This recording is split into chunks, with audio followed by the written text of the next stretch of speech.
Today is Safer Internet Day, which is an ideal time to have a conversation about what can be done to help people of all ages get better protected. Here to share some tips on how to keep our families safe is Corporal Mandy Edwards with the RCMP Halifax Regional Detachment. Good morning. Thank you so much for coming in. Good morning. Thank you for having me. Well, this is a really great conversation to have for people of all ages. Let's talk start with parents and kids. How can parents broach this topic and talk to the kids about this at a young age without scaring the daylights out of them? Yeah, well, what better day than today to bring that up? So it's important to start the conversation early and be more curious rather than suggestive or be as far as guarding the internet. Yeah. So ask them what they're interested in. Ask them what their friends are doing.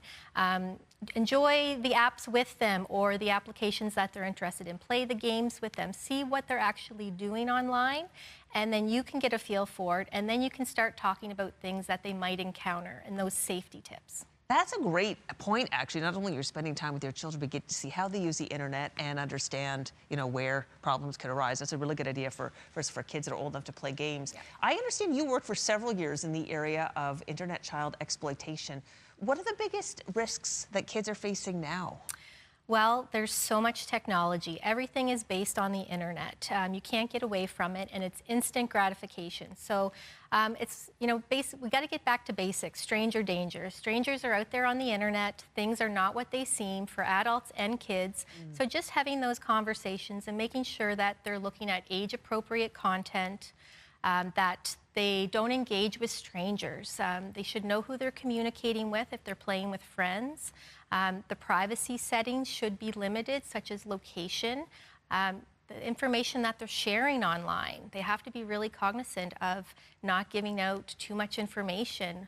Their school, where they live, their interests. So there's lots of things that parents can discuss with their kids. Yeah, there's a lot that you said that we could unpack. I love the idea of looking at the child's device and making sure that the settings are set to the highest level of privacy.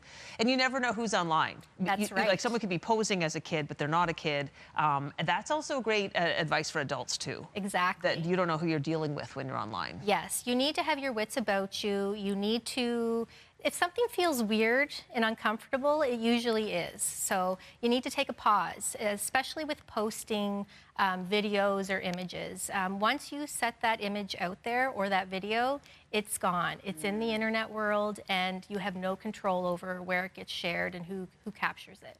We won't have time to touch on this in entirety, but in general, how is AI making your job more difficult these days? Yes, AI, you can create anything. You see people's profile pictures that are just incredible.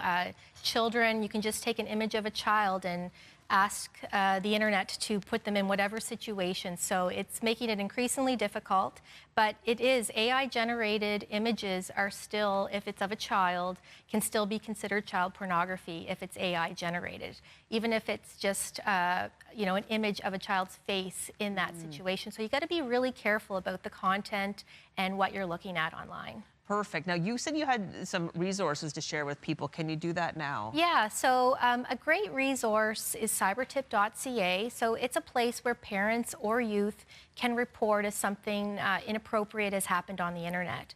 For parents who want to just engage with their children more, you can go to the website for the Canadian Centre for Child Protection, and they have worksheets depending on your child's age. So if your child is 5 to 7, age-appropriate context that you should be discussing with them. If they're a teen, what you should be discussing with them, because you want to give them a little bit more responsibility when they're getting older. You don't want to manage them, but you want to mentor them. Perfect. Well, Corporal Edwards, thank you so much for this. You're welcome. Thank you. And we put all the information, those websites that Corporal Edwards listed, we'll put them on our website to make that easy for you to find and have that conversation starting today. It's 8:50. We'll take a little break. We'll be back to wrap up the show right after this.